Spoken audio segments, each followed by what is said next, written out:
आदरणीय प्रधानमंत्री जी, आपने बहुत कुछ हमको दिया है और हिमाचल प्रदेश आपके मार्गदर्शन में आपके सहयोग से लगातार आगे बढ़ा है। चाहे हम हिमाचल प्रदेश में युवाओं के आज के इस कार्यक्रम में हम कहें, अभी हाल ही में जिस प्रकार से बर्ग फार्मा पार्क आपने हिमाचल के लोगों के लिए स्वीकृत किया, उसके लिए मैं हृदय से आभार। कहने के लिए बहुत सारी बातों का जिक्र हो सकता है, यहां पर मौसम भी खराब हो गया और मैं इतनी बात कहते हुए मैं अपनी बात को पूरी करते हुए आदरणीय प्रधानमंत्री नरेंद्र भाई मोदी जी से विनम्र निवेदन करना चाहूंगा कि आप हम सबका मार्गदर्शन करें। आदरणीय प्रधानमंत्री नरेंद्र मोदी जी।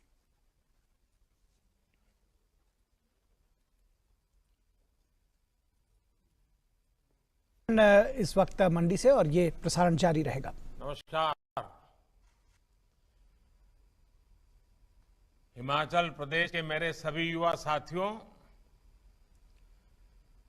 तय कार्यक्रम के तहत मुझे अब तक मंडी पहुंच जाना था, लेकिन मौसम खराब होने की वजह से ऐसा संभव नहीं हो पा रहा है। मैं सबसे पहले तो क्षमा प्रार्थी हूं। अब मैं दिल्ली से ही आप सभी के साथ संवाद कर रहा हूं। स्वभाव से मुझे जब भी हिमाचल आने की बात तय होती है तो मैं हफ्ते पहले से ही बड़े उत्साह में आ जाता हूं कि चलिए हिमाचल जा रहा हूं, मेरे दूसरे घर जा रहा हूं, पुराने साथियों को मिलूंगा, गपशप लगाऊंगा, मौसम का भी थोड़ा फायदा उठाऊंगा। क्यों चुके जा रहे हैं? फिलहाल एक गल पंजाब तो जैसा ये आपको न मिलने पाना, रूबरू आकर के आपके दर्शन न कर पाना, वो जितना मेरे लिए दुखद है, उतना ही मेरा हिमाचल न जाने का ये मौका छूट जा रहा, हिमाचल न पहुंच पाना मेरे मन में कसक रह जाती है। खैर, आने वाले दिनों में मैं आकर के इसका फायदा तो ले ही लूंगा, आपको मिल भी लूंगा। और मैं देख रहा था कि सारे नौजवान, क्योंकि बारिश है और हिमाचल की बारिश मतलब ज्यादा ठंड लेकर के आती है, धड़ाम से टेम्परेचर गिर जाता है। और आप दूर दूर से आए, ठंड के मौसम भी है, वहां पर पानी गिर रहा है, आप कुर्सी को ही छाता बना करके खड़े हैं। ये आपका प्यार, आपका उत्साह, आपका उमंग, ये मैं साफ साफ यहां अनुभव कर रहा हूं।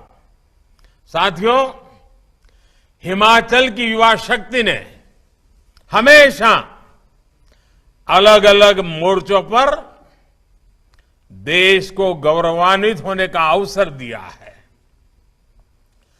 पहाड़ी गांधी, बाबा कांसीराम समेत हिमाचल के अनेक सेनानियों ने आजादी के आंदोलन में महत्वपूर्ण भूमिका निभाई है।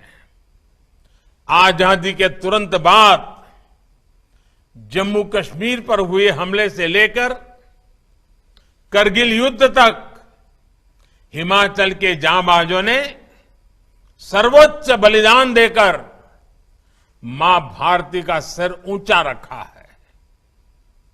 देश की रक्षा के साथ साथ देश को सम्मान दिलाने वाले में भी हिमाचल के युवा कमाल करते रहे हैं। हाल ही में संपन्न हुए कॉमनवेल्थ गेमों में, उन खेलों में हिमाचल की बेटी प्रियंका ने क्रिकेट में, भाई वरुण ने हॉकी में और भाई विकास ने वेटलिफ्टिंग में शानदार प्रदर्शन किया। खेल का मैदान हो या कला जगत, पार्टी हो या सरकार, हिमाचल के युवाओं की ऊर्जा, उनका जोश उनका नेतृत्व कौशल निरंतर देश के काम आ रहा है। साथियों, युवाओं को ज्यादा से ज्यादा अवसर देना हमेशा से भाजपा की सर्वोच्च प्राथमिकता रही है। मुख्यमंत्री हो, सांसद हो, मंत्री हो, भाजपा देश का वो राजनीतिक दल है जिसमें हर जगह युवाओं का प्रतिनिधित्व सबसे अधिक है। ऐसा इसलिए है क्योंकि भाजपा देश के युवाओं पर, हिमाचल के युवाओं पर सबसे अधिक भरोसा करती है। अब देश की युवा शक्ति मिलकर आजादी के अमृतकाल में भारत को विकसित राष्ट्र बनाने का संकल्प पूरा करेगी। मंडी में हो रहा यह आयोजन इसी युवा शक्ति का, युवाओं पर देश के इसी विश्वास का प्रतीक है। मेरे नौजवान साथियों, आज दुनिया में भारत की साख जैसे जैसे बढ़ रही है, वैसे वैसे भारत को जानने, समझने के लिए, भारत से जुड़ने के लिए पूरी दुनिया लालायित हो रही है। इसके पीछे एक बहुत महत्वपूर्ण कारण है और हिंदुस्तान के नागरिक, जागरूक नागरिक, हिंदुस्तान के मतदाता, इसका पूरा श्रेय उनको जाता है। कारण क्या है मैं बताऊं आपको। बहुत दशकों तक हमारे देश में सरकारें अस्थिर रही, किसी को बहुमत नहीं था, मिलीजुली सरकारें थी। कितना दिन चलेगी, कुछ करेगी नहीं करेगी, कर पाएगी कि नहीं पाएगी, भारत के मतदाताओं के, नागरिकों के मन में नहीं, दुनिया के मन में आशंका होती थी।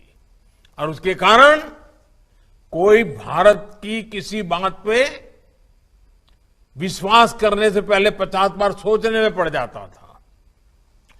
लेकिन 8 साल पहले 2014 में आप सब जागरूक मतदाताओं ने, मेरे हिमाचल के मतदाताओं ने दिल्ली में मजबूत स्थिर सरकार दी। सबकी सब लोकसभा की सीटें हिमाचल ने जीत करके दी, 14 में दी, 19 में दी। और उसका परिणाम है कि दिल्ली में स्थिर सरकार बनी। उस स्थिरता के कारण नीतियों में भी स्थिरता आई, वर्क कल्चर में भी स्थिरता आई। बदलाव के लिए एक मजबूत फाउंडेशन तैयार हो गया और उसी के कारण भारत का सामान्य नागरिक भी आज शासन व्यवस्था पर भरोसा करता है, सरकार पर भरोसा करता है। वैसे ही दुनिया भी हम पर ज्यादा भरोसा करने लगी है। स्थिर सरकार के लाभ को देखते हुए अब देश के अंदर भी हम देख रहे हैं, राज्यों में लोग बढ़ चढ़ करके इस महत्व को समझ रहे हैं। हमने देखा पहले उत्तर प्रदेश में, उत्तराखंड में यही कथा थी कि हर 5 साल के बाद सरकार बदली जाएगी। लेकिन उत्तर प्रदेश ने, उत्तराखंड ने उस सारी सोच को ही बदल दिया और सरकार स्थिर होने की दिशा में उन्होंने अपना निर्णय दोहराया। 5 साल बाद सरकार बदलने वाली सोच को यूपी और उत्तराखंड के लोगों ने उखाड़ करके फेंक दिया, बदल दिया।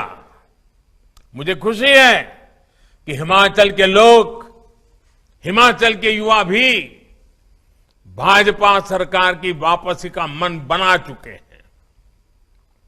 हिमाचल के युवा जानते हैं कि साफ नियत के साथ, ईमानदार नियत के साथ हिमाचल का विकास अगर कोई कर सकता है तो सिर्फ और सिर्फ भारतीय जनता पार्टी कर सकती है। भाइयों और बहनों, अमृतकाल में भारत की प्रगति को गति देना इस गति देने का हर आधार, हर सामर्थ्य, हर अवसर हिमाचल में मौजूद है। वर्ल्ड फार्मेसी के रूप में भारत की पहचान तब और मजबूत होगी जब हिमाचल एक वैश्विक फार्मा हब बनेगा।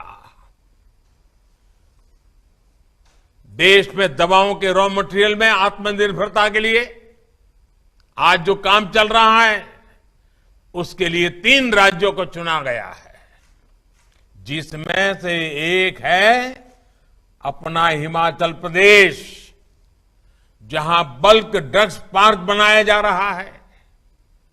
इसी प्रकार देश के 4 राज्यों में मेडिकल डिवाइस पार्क बनाए जा रहे हैं, उसमें भी हिमाचल एक है।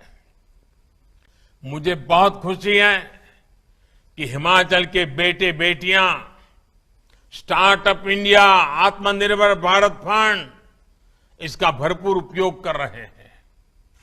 अब तो आईआईटी मंडी भी युवा जोश से सरोवर है, स्टार्टअप इंडिया मिशन को मजबूत कर रही है। मेरे युवा साथियों, बीते 8 वर्षों में देश में उच्च शिक्षा के लिए अनेक नए संस्थान शुरू किए जा चुके हैं। इनमें आईआईटी मंडी के अलावा सिरमौर में आईआईएम, ऊना में IIIT और बिलासपुर में एम्स। कौन हिमाचली होगा जिसको इस बात का गर्व न होगा? अब शिमला के बाद मंडी में भी यूनिवर्सिटी है और धर्मशाला में केंद्रीय विश्वविद्यालय भी है। यानी हर बड़े सेक्टर से जुड़े देश के जितने प्रीमियम संस्थान हैं, वो आज हिमाचल में भी है। इसका बहुत बड़ा लाभ हिमाचल के मेरे नौजवानों को, हिमाचल की मेरी बेटियों को, हिमाचल के मेरे युवाओं को होने वाला है। 8-10 साल पहले जो सोचना भी असंभव था, उसे आज भारतीय जनता पार्टी की सरकार ने करके दिखा रही है।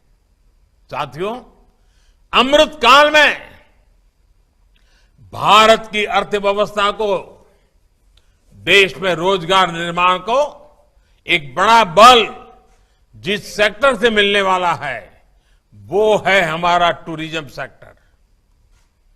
मैं खुद भी हिमाचल की देव संस्कृति और हिमाचल के हस्तशिल्पों से बहुत अभिभूत रहता हूं। हिमाचल की इसी विशेषता को प्रोत्साहन देने के लिए हम निरंतर प्रयास कर रहे हैं। कुल्लू शॉल हो, किन्नौरी शॉल हो, चंबा रुमाल हो, कांगड़ा पेंटिंग्स हो, चंबा के हमारे चप्पल्स हो, या लाहुली गर्म जुराबें, इन सभी को जीआई टैग किया गया है। दुनिया में उसकी एक प्रतिष्ठा बनी है। मेरा यह भी प्रयास रहता है कि जब भी विदेशी मेहमानों से मेरा जब मिलना हो जाता है, किसी कॉन्फ्रेंस में जाता हूं, तो हिमाचल के इन उत्पादों को लेके जाता हूं, उनको उपहार के रूप में देता हूं और बताता हूं मेरा इस हिमाचल से नाता क्या रहा है, ताकि पूरी दुनिया को हिमाचल के विषय में पता चले, यहां के कौशल के विषय में पता चले। मेरे नौजवान साथियों, आज जिस प्रकार हिमाचल का टूरिज्म सेक्टर बढ़ रहा है, वो उत्साह बढ़ाने वाला है। और आपने देखा होगा हमारे विदेश नीति का एक अहम पहलू क्या रहा, हमने कई देशों के साथ ई वीजा शुरू किया। ई वीजा शुरू करने के का सबसे बड़ा लाभ टूरिज्म को होता है। लोगों को आसानी से जब वीजा मिलना शुरू हो जाता है, और देखा होगा आपने कोरोना के पहले तो धमाधम दुनिया से लोग आना शुरू हो गए थे, और अभी भी मौका बहुत बड़ा है। अभी भी दुनिया के कई देश हैं जहां टूरिज्म खुला ही नहीं है। हिमाचल के लिए तो दोनों हाथ में लड्डू है। साथियों, कोरोना की मुश्किल से टूरिज्म सेक्टर जल्द से जल्द बाहर निकल सके, इसके लिए भारतीय जनता पार्टी की सरकार और खास करके हिमाचल की सरकार ने टीकाकरण का अभियान जो सफलतापूर्वक चलाया, उसने देश भर के और विदेशों के टूरिस्टों को भी एक विश्वास दिया कि हिमाचल सेफ है। मुद्रा योजना ने जिस प्रकार हिमाचल प्रदेश में होम स्टे, रेस्टोरेंट और दूसरे उद्यमों को गति दी है, वो अभूतपूर्व है। देश भर में मुद्रा योजना के तहत अभी तक 19 लाख करोड़ रुपए के बिना गारंटी के बैंक लोन दिए जा चुके हैं। हिमाचल प्रदेश में भी मुद्रा योजना के तहत बिना बैंक गारंटी लगभग 14,000 करोड़ रुपए लोगों को दिए जा चुके हैं। हमारे हिमाचल में रोजगार और स्वरोजगार के हजारों नए अवसर बने हैं। साथियों, पर्यटन हो, खेती हो या फिर मैन्युफैक्चरिंग, इन सारे कामों में, इन सारे सेक्टर में सबसे ज्यादा युवा जुड़ते हैं, सबसे ज्यादा अवसर युवाओं के लिए होते हैं। और ये वही फलते फूलते हैं जहां कनेक्टिविटी, इंफ्रास्ट्रक्चर बेहतर होता है। हिमाचल तो प्रदेशी किसानों, बागवानों का है। फूड प्रोसेसिंग सेक्टर में हिमाचल की संभावनाओं को केंद्र की योजनाओं से बहुत बल मिल रहा है। एफपीओ यानी किसान उत्पादक संघ बनाने पर भी केंद्र सरकार बल दे रही है। हिमाचल में integrated cold chain, agro processing cluster, food processing units और फूड टेस्टिंग लैब का नेटवर्क तैयार किया जा रहा है। मेरे नौजवान साथियों, ये सब कुछ आपके उज्जवल भविष्य के लिए किया जा रहा है। इंफ्रास्ट्रक्चर के ऐसे हर काम से युवाओं को रोजगार मिलता है, स्वरोजगार के अवसर बनते हैं। पिछले 8 वर्षों में केंद्र सरकार ने हिमाचल में नेशनल हाईवे के रखरखाव और विस्तार के लिए करीब 14,000 करोड़ रुपए दिए हैं, जबकि 2014 से पहले के 8 वर्षों में हिमाचल प्रदेश का केंद्र सरकार से 2,000 करोड़ रुपए से भी कम मिलते थे। यानी हमारी सरकार ने नेशनल हाईवे के लिए हिमाचल को पहले की सरकार के मुकाबले 7 गुना ज्यादा राशि दी है। अब आप देख रहे होंगे, जाते आते समय देखने को मिलता होगा, चंडीगढ़ मनाली नेशनल हाईवे पर भी तेजी से काम चल रहा है। ये नेशनल हाईवे खेती और टूरिज्म से जुड़े हजारों नौजवानों के लिए बहुत अवसर लेकर के आया है। साथियों, इस वर्ष के केंद्रीय बजट में 2 बड़े प्रोग्राम घोषित किए हैं, जिनका हिमाचल प्रदेश को बहुत अधिक लाभ होने वाला है।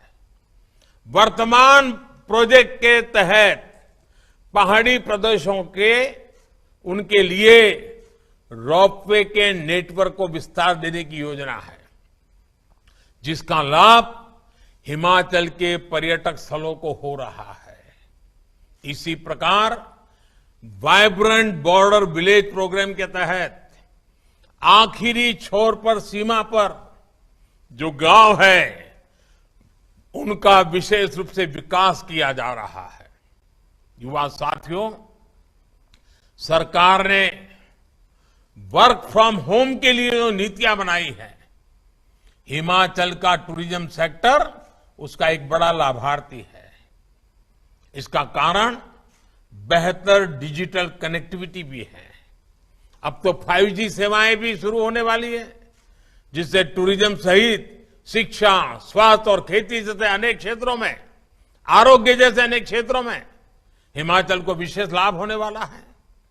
मुझे खुशी है कि हिमाचल उन प्रदेशों में है जिसने अपनी ड्रोन नीति बनाई है, और इसके लिए मैं हिमाचल सरकार के ये दूरंदेशी निर्णय के लिए और अगुवाई करने के लिए मैं हिमाचल भाजपा सरकार को बधाई देता हूं। ड्रोन से सामान पहुंचाने में, खेती बागवानी में भी बहुत मदद मिलने वाली है। ड्रोन के बढ़ते इस्तेमाल को देखते हुए युवाओं को ड्रोन उड़ाने की ट्रेनिंग देने के लिए कई कोर्स भी शुरू किए गए हैं। इसलिए कनेक्टिविटी के साथ साथ हेल्थ और वेलफेयर से जुड़े दूसरे इंफ्रास्ट्रक्चर में भी हिमाचल आज आगे बढ़ रहा है। बिलासपुर का एम्स अब बनकर तैयार हो चुका है। मोहाली में कुछ सप्ताह पहले जिस कैंसर अस्पताल का उद्घाटन हुआ है, टाटा के जो मुंबई की कैंसर अस्पताल है, उसी का ये एक हिस्सा है। उसका सबसे बड़ा लाभ हिमाचल को मिलने वाला है। शुद्ध पेयजल उत्तम स्वास्थ्य के लिए बहुत आवश्यक है। जल जीवन मिशन के तहत पिछले 3 साल में देश के 7 करोड़ से अधिक नए घरों को नल से जल मिलने लगा है। हिमाचल के 8 लाख से ज्यादा परिवारों को भी नल से जल की सुविधा मिली है। साथियों, कुछ दिन पहले ही केंद्र सरकार ने एक और अहम फैसला लिया है। केंद्रीय मंत्रिमंडल ने हिमाचल के हाटी समुदाय को एसटी सूची में जोड़ने के प्रस्ताव को मंजूरी दे दी है। सिरमौर के गिरिपार क्षेत्र में रहने वाले हाटी समुदाय के हजारों युवा साथियों को इस निर्णय से अनेक नए अवसर मिलने वाले हैं। भारतीय जनता पार्टी की सरकार के ऐसे ही प्रयासों के कारण हिमाचल प्रदेश के लोग, यहां के युवा आज भारतीय जनता पार्टी को अपनी सर आंखों पर बिठा करके भाजपा के हर कार्यकर्ता को आशीर्वाद दे रहे हैं। अमृत काल में विकसित भारत के निर्माण के लिए, हिमाचल के विकास के लिए युवा पीढ़ी के आशीर्वाद, हिमाचल के नौजवान, हिमाचल की बेटियों के आशीर्वाद, और ये साथ ऐसे ही निरंतर बना रहेगा। आपका ये जोश, उमंग, उत्साह निरंतर बना रहेगा, निरंतर बढ़ता रहेगा, ये मेरा विश्वास है। मैं फिर एक बार आप सबकी क्षमा चाहता हूं, क्योंकि आप सबके बीच आ नहीं पाया, मौसम के कारण रुकावटें आई, लेकिन हिमाचल का प्यार, हिमाचल के आशीर्वाद, हिमाचल के प्रति मेरा लगाव